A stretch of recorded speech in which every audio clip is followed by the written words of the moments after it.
breathlessly as what they consider the most important issue. To discuss, I'm joined by executive editor at Newsbusters and host of the Newsbusters podcast, Tim Graham. Tim, let's start with your overall impression of what you saw last night.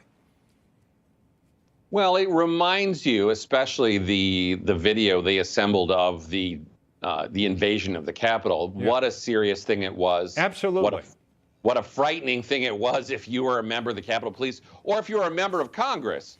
But I think you also had the question, how much of this was new? Some of it was new, but not everything was new. You know, we're supposed to be shocked, for example, that Bill Barr said that he told the president that he didn't have any real evidence that he won the election. Well, he's been saying that on a book tour, so that's not really new. Right. I guess the amazing thing to me was that they got this ABC, CBS, NBC, everybody ran it, and it had this dominant theme, the Democratic messaging, which is you're all supposed to be afraid of the Republicans. And if you're not supposed to be afraid of the Republicans, how come they're not allowed to be on the committee? You know, obviously Liz Cheney and Kinzinger signed up for this committee. They were handpicked by Nancy Pelosi. And I think that does make them not look like real Republicans. I mean, if you can imagine the Democrat or the Republicans taking charge next year and finding 2 Democrats who would say yes, and then calling the committee bipartisan, the rest of the Democrats would say no, you're Republican-picked Democrats. Like Democrats who appear routinely on conservative media outlets. Yeah, and whatever they come up with as an ultimate report and conclusions, you're still going to have in the back of your mind, wait a minute, what's the counter to this? Because there was nobody on the committee to counter it. So it would be the responsibility of the rest of us, I guess, to try to look at it. And so they would lose some credibility. I did want to take a look at this. Former Democratic Senator Claire McCaskill blamed Mitch McConnell of distracting from the January 6th hearing on MSNBC last night. He really wants to distract the American public from the reality of what we saw tonight and how complicit they all are in allowing Trump to remain in this lock grip position of power within their party.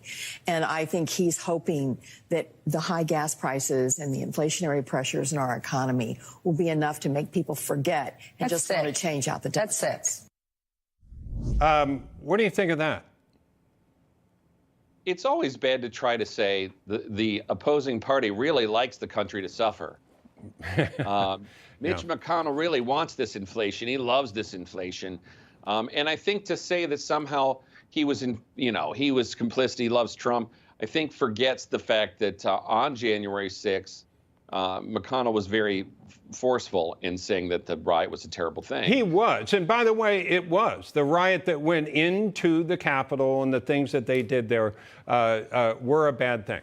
I don't mean to simplify it, but we understand that there is something there. I think the question is how politically motivated the creation of the committee is and the work of the committee is when it's not more balanced. I mean, the committee is stacked. And who was having the watch parties last night with the Ben and Jerry's ice cream? I mean, those were liberals and lefties. You know, it was like a party I guess for them. Ben and Jerry's ice cream, I can afford that. What about what Nancy Pelosi was eating? She must have had more expensive ice cream than that, right? Yeah, doesn't she? She has the $8.99 ice cream in her fridge. The $10 whatever it is, pint. I did want to take a look at this. Can we go up to where Ivanka said something to the next one, where they did include one of her sound bites last night saying this about Bill Barr's testimony. Barr made that statement.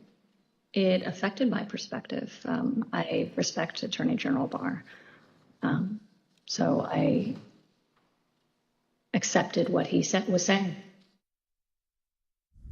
And he essentially was saying that Mr. Trump did not win the election Now, today, Donald Trump responded on Truth Social, posting this: Ivanka Trump was not involved in looking at or studying election results. She had long since checked out and was, in my opinion, only trying to be respectful to Bill Barr and his position as Attorney General.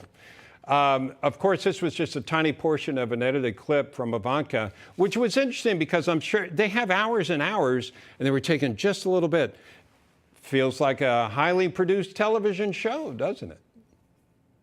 Yeah, I mean, that was a tiny soundbite. I mean, again, that makes you say, well, good for you, because I think Bill Barr was right. But yes, this was I wouldn't say it was a slickly produced TV show. Right. You know, the guys at the CNN media unit were upset that it wasn't more of an entertainment spectacular.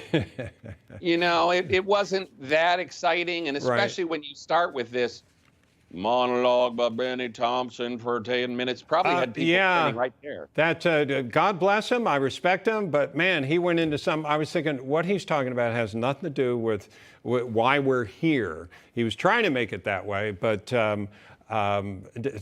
I think it may have been interesting first night, but I think that people may lose interest pretty quickly. Tim, final thought. Well, I mean, their whole approach here was to try to reach people who don't normally watch CNN live in the middle of the day. Yeah, I think you're right. I think people may have tuned in last night thinking they were going to get some sort of blockbuster. That was what was promised. I mean, remember, Jamie Raskin said they were going to blow the roof off. Yeah, that's the way they made it sound. That's the way they made it sound. Got to run now, Tim. Thank you so much, Tim Graham.